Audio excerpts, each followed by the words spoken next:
రగిలింది. హైదరాబాద్ కి అతి సమీపంగా ఉన్నటువంటి ఒక మున్సిపాలిటీ ఇస్నాపూర్ ని బీఆర్ఎస్ పార్టీ కైవసం చేసుకుంది. కాంగ్రెస్ బీఆర్ఎస్ ఎమ్మెల్యే అంటే ఇక్కడ కాంగ్రెస్ బీఆర్ఎస్ ఎమ్మెల్యే పెట్టడానికి కారణం ఏంటంటే ఆయన కాంగ్రెస్ లో ఉన్నారా బీఆర్ఎస్ లో ఉన్నారా? కాంగ్రెస్ పార్టీ కండువా కప్పుకున్నారు, బీఆర్ఎస్ పార్టీ కండువా ఆయన వేరే వాళ్ళకి కప్పుతూ ఉన్నారు. So Congress BRS MLA Gudem Mahipal Reddy సంచలనంగా మారారు. ఇక్కడ ఎమ్మెల్యే మహిపాల్ రెడ్డి నోట సినిమా డైలాగ్ వచ్చింది. బుల్లెట్ దిగిందా లేదా చూసుకో అంటూ కారెక్కి వెళ్ళిపోయారు గూడెం మహిపాల్ రెడ్డి.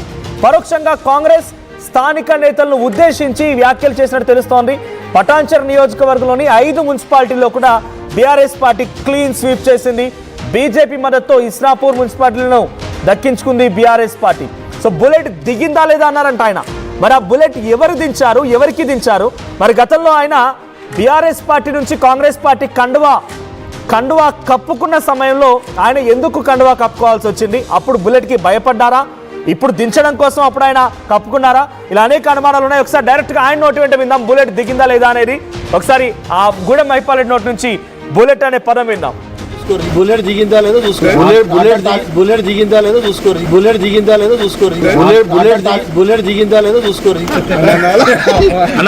ఆ బుల్లెట్ ఎంత పవర్ ఉందేనా?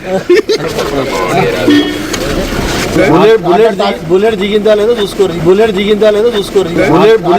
బుల్లెట్ దిగిందా లేదో చూసుకో. ఆ బుల్లెట్ ఎంత పవర్ ఉందేనా? బుల్లెట్ దిగిందా లేదో చూసుకో. బుల్లెట్ దిగిందా లేదో చూసుకో. రైట్. సో అధికార పార్టీలో అభివృద్ధి కోసమని కండువా కప్పుకున్నాను, అది దేవుడు కండువా అని చెప్పినటువంటి గూడెం మహిపాల్ రెడ్డి బుల్లెట్ దిగిందా లేదా అని అంటున్నారు. ఇప్పుడు 2.5 పాటుగా ఇంకా సమయం ఉంది. మళ్ళీ ఆయన ప్రతిపక్షంలోకి వెళ్తానట్టుగానే కనబడుతోంది. బుల్లెట్ దించి కారెక్కి వెళ్ళిపోయారు. మరి ఆ కారుతోనే కొనసాగుతారా లేదంటే మళ్ళీ హస్తం పార్టీ వైపుగా వస్తారా చూడాలి.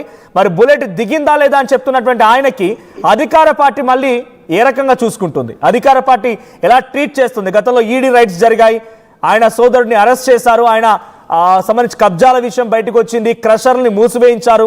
ఒక హైటెన్షన్ వాతావరణం మధ్యలోనే ఆయన కాంగ్రెస్ పార్టీకి సంబంధించి కండువా కప్పుకొని మళ్ళీ ఇప్పుడు అక్కడ మద్దతు లేదు, నాకు అక్కడ పవర్ లేదు, నాకు స్ట్రెంగ్త్ లేదు, లేకపోతే నాకు అక్కడ ప్రియారిటీ లేదన్న రకంగా మళ్ళీ వెనక్కి వెళ్ళిపోయినట్టు కనబడుతోంది. బుల్లెట్ దించారా ఆయన, మళ్ళీ ఏం జరుగుతుందో చూడాలి.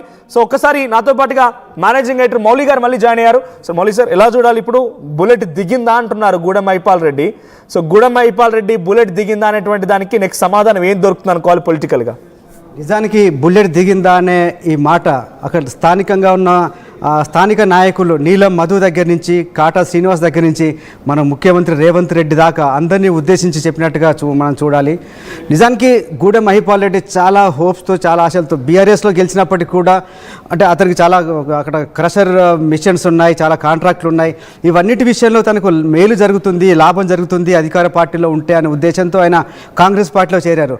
నిజానికి ఆయనకు అనుకున్నంత గౌరవం కానీ అనుకున్నంత బెనిఫిట్స్ జరగలేదు, పార్టీలో కూడా తనకు సరైన గుర్తింపు కూడా ఇవ్వలేదు. స్థానికంగా ఉన్న నాయకులను అక్కడున్న మంత్రి దామోదర్ రాజనరసింహ కావచ్చు, ఇంకా మిగతా నాయకులంతా కూడా తనని తొక్కేస్తున్నారు, తనను అణిచివేస్తున్నారు. ఈ విషయాన్ని నేను ముఖ్యమంత్రి రేవంత్ రెడ్డి దృష్టికి చాలాసార్లు తీసుకెళ్లాను, అయినా కూడా నా ఆవేదనని పట్టించుకోలేదు. బీఆర్ఎస్లో ఉన్న గౌరవం కూడా తనకు కాంగ్రెస్లో దక్కటం లేదని, ఎలాంటి కాంట్రాక్టులు కానీ ఎలాంటి తన వ్యాపారానికి సంబంధించి ఎలాంటి మేలు జరగడం లేదనేది చాలా ఆవేదన చెందారు. ఇంతకుముందు మీరు చెప్పారు ఆయనకు సంబంధించిన చాలా వ్యాపారాల మీద రైడ్స్ కూడా జరిగినాయి.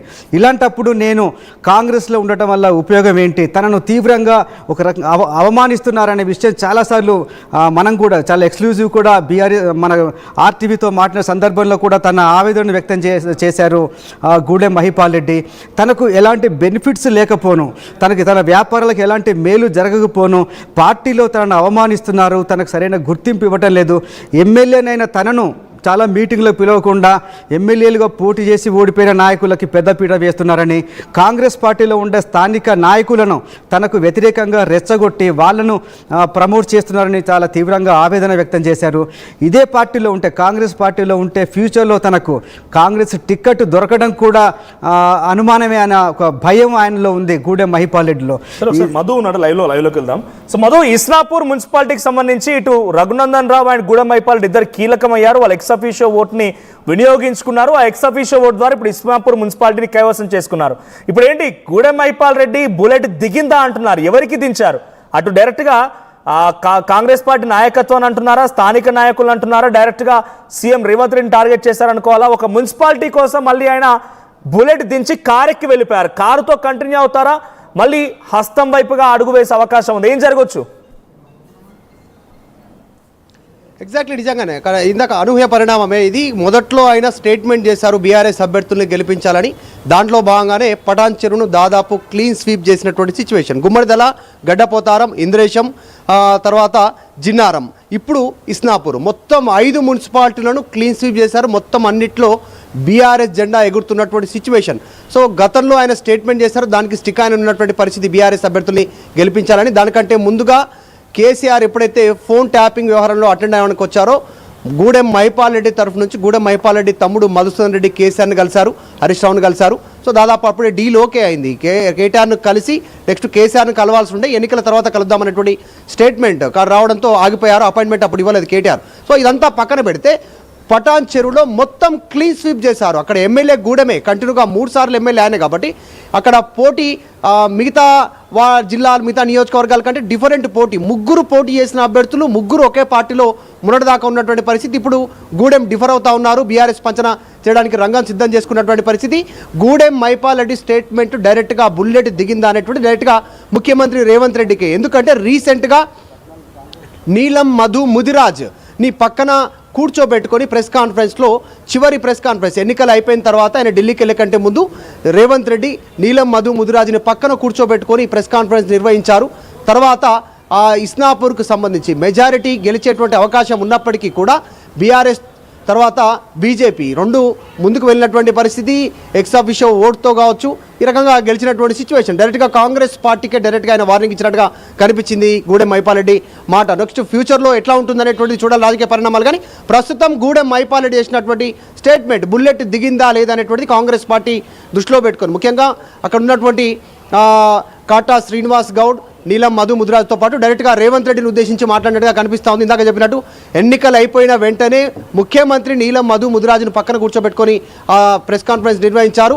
ఇదే ఇస్నాపూర్లో నీలం మధు ముదిరాజ్కి సంబంధించిన సతీమణి పోటీ చేశారు. ఆమె చైర్మన్ కావాల్సినటువంటి సిచ్యువేషన్. ఇంత జరుగుతున్నా, ఇంత రాజకీయ యంత్రాంగం జరుగుతున్నా అక్కడ గూడెం తర్వాత బీజేపీ 2 ఒకటే కావడంతో ఈజీగా ఇస్నాపూర్ పీఠాన్ని కూడా కైవసం చేసుకున్నటువంటి సిచ్యువేషన్. ఆ రకంగా మొత్తం పటాన్ చెరువులో 5కు 5 మున్సిపల్ పీఠాలను బీఆర్ఎస్ కైవసం చేసుకున్నటువంటి సిచ్యువేషన్. రైట్.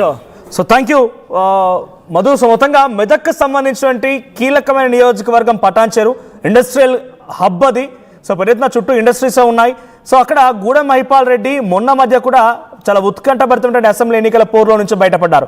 ఇక్కడ ఉన్నటువంటి అభ్యర్థుల్లో నీలం మధు అండ్ కాటా శ్రీనివాస్ ఇద్దరు కూడా వేరు పార్టీల నుంచి పోటీ చేసి ఆ ఇద్దరు టఫ్ ఫైట్లో నుంచి గూడెం మహిపాల్ రెడ్డి బయటపడ్డారు. సో ప్రస్తుతానికి గూడెం మహిపాల్ రెడ్డి కాంగ్రెస్ పార్టీ కండువా కప్పుకున్న మళ్ళీ గర్వాపస్ మాదిరిగా బీఆర్ఎస్ పార్టీ కండువా కప్పుకోకపోయినా బీఆర్ఎస్ పార్టీ నేతగా వ్యవహరిస్తూ ఉన్నారు. ఇస్నాపూర్ మున్సిపాలిటీని బీఆర్ఎస్ పార్టీ కైవసం చేసుకోవడంలో ఆయన చాలా కీలక పాత్ర పోషించారు. పటాన్ చెరువు నియోజకవర్గానికి సంబంధించినటువంటి 5 మున్సిపాలిటీల్లో అటు ఇస్నాపూర్, ఇంద్రేశం, జిన్నారం, గుమ్మడిదల, గడ్డిపోతారం ఇవన్నీ కూడా 5కు 5 ఇప్పుడు బీఆర్ఎస్ పార్టీ కైవసం చేసుకుంది. గుమ్మడిదల అండ్ గడ్డపోతారం 2 కూడా బీఆర్ఎస్ పార్టీ క్లీన్ స్వీప్ చేసుకోగా, ఇంద్రేశం అండ్ జిన్నారంలో ఇటు వ్యూహం రచించి బీఆర్ఎస్ పార్టీ తమ వైపుగా తిప్పుకున్నట్టు తెలుస్తోంది. ఇంకా డీటెయిల్స్ రావాల్సి ఉంది. సో 5 మున్సిపాలిటీలు సార్, 5 మున్సిపాలిటీలో పటాన్ చెరువుకు సంబంధించి గూడెం మహిపాల్ రెడ్డి చాలా వ్యూహాత్మకంగా ముందుకు వెళ్ళి 2 డైరెక్ట్గా విన్నింగ్ అయ్యాయి. గడ్డిపోతారం అండ్ గుమ్మడిదల 3 మాత్రం హంగ్ ఉంటే అక్కడ క్లియర్ చేసుకున్నారు మహిపాల్ రెడ్డి. మహిపాల్ రెడ్డి కేసులోంచి తప్పించుకోవడం కోసం మాత్రమే కాంగ్రెస్ పార్టీలో జాయిన్ అయినట్టుగా చర్చ జరిగింది. ఇప్పుడు మళ్ళీ ఆయన బీఆర్ఎస్ పార్టీ వైపు వెళ్తున్నారు. మహిపాల్ రెడ్డి ఫ్యూచర్ ఏముండబోతోంది, పొలిటికల్ ఫ్యూచర్? తప్పకుండా మహిపాల్ రెడ్డి బీఆర్ఎస్తోనే కంటిన్యూ అవుతారు మనోజ్. ఎందుకంటే ఆయన కాంగ్రెస్లో చాలా ప్రయత్నం చేశారు, అందులో కలిసి పనిచేయడానికి, అక్కడ ఆ పార్టీలో ఉండాలి, నిలదొక్కుకోవాలి అనే ప్రయత్నం చాలా చేశారు. అయినా కూడా స్థానికంగా ఉండే లోకల్ పాలిటిక్స్లో ఆయన అక్కడ ఇమ్మడలేకపోయారు. చాలామంది కాంగ్రెస్ పార్టీకి చెందిన లోకల్ నాయకుల్ని, అక్కడున్న మంత్రి దామోదర్ రాజనరసింహ కావచ్చు, ఇంకా ఇతర నాయకులు తనకు వ్యతిరేకంగా రెచ్చగొడుతున్నారు, తనకు వ్యతిరేకంగా వాళ్ళందరినీ పైకి తీసుకొచ్చే ప్రయత్నం చేస్తున్నారు అనే ఒక ఆవేదన మనకు గూడెం మహిపాటిలో కనిపిస్తుంది. అందుకని ఒక రకంగా చూస్తే ఈ ఎన్నికల్లో తన బలం చూపించాలి, తన సత్తా ఏంటో చూపించేసి కాంగ్రెస్ పార్టీకి ఒక గుణపాఠం చెప్పాలి, తనను అవమానించిన నాయకులకి ఒక గుణపాఠం చెప్పాలనే కసి ఆయనలో కనిపించింది. మనం చూసాం అక్కడ నిజంగా స్థానిక నాయకుల కన్నా అత్యధికంగా ఎక్కువ కష్టపడింది. నిజంగా ఆ ప్రాంతంలో హరీష్ రావు యొక్క ప్రాబల్యం కూడా చాలా ఉంటుంది, కానీ చాలా వ్యక్తిగతంగా తీసుకొని ఎట్టి పరిస్థితుల్లోనూ కూడా తన బలం ఏంటో చూపించాలి కాంగ్రెస్ పార్టీకి. ఎందుకంటే అక్కడ కాంగ్రెస్ ఏమాత్రం బలపడినా వచ్చే ఎన్నికల్లో తనకు అక్కడ స్థానం దక్కదు, తను బీఆర్ఎస్ నుంచి గెలిచే అవకాశం కూడా ఉండదు ఒకవేళ కాంగ్రెస్ నాయకులు బలపడితే అనే ఉద్దేశంతో చాలా వ్యక్తిగతంగా తీసుకున్నారు. అక్కడే చూసాం అవసరమైతే బీజేపీ సపోర్ట్ కూడా తీసుకొని అక్కడ కాంగ్రెస్ని దెబ్బతీయాలి అనే ప్రయత్నంలో ఉన్నారు. అందుకే ఆయన రఘునందన్ రావు నిజానికి అక్కడ ఇద్దరు ఇండిపెండెంట్ సపోర్టుతో గెలిచే అవకాశం ఉన్నా కూడా ఏమాత్రం ఛాన్స్ తీసుకోకూడదు, ఎట్టి పరిస్థితుల్లో కాంగ్రెస్కి అవకాశం ఇవ్వకూడదు, తనేంటో చూపించాలి, తన సత్తా ఏంటో నిరూపించుకోవడం కోసమే అక్కడ బీజేపీ సపోర్ట్ కోసం కూడా ఆయన ప్రయత్నాలు చేసి నిజంగా ఐదు మున్సిపాలిటీలో అనేది చాలా ఫెనామినల్, చాలా ఎక్కడ ఒక ఎమ్మెల్యే ఇన్ని 5 చోట్ల తన బలాన్ని చూపించింది. దాదాపు ఆయన పరిధిలో ఉన్న అన్ని మున్సిపాలిటీల్లో కూడా గూడెం మహిపాల్ రెడ్డి తన సత్తా చాటారు. ఈ రకంగా చాలా బలమైన నాయకుడిగా బీఆర్ఎస్లోనే కొనసాగబోతున్నారు. బీఆర్ఎస్లో కూడా ఫ్యూచర్లో కానీ బీఆర్ఎస్ అధికారంలోకి వస్తే తను ఒక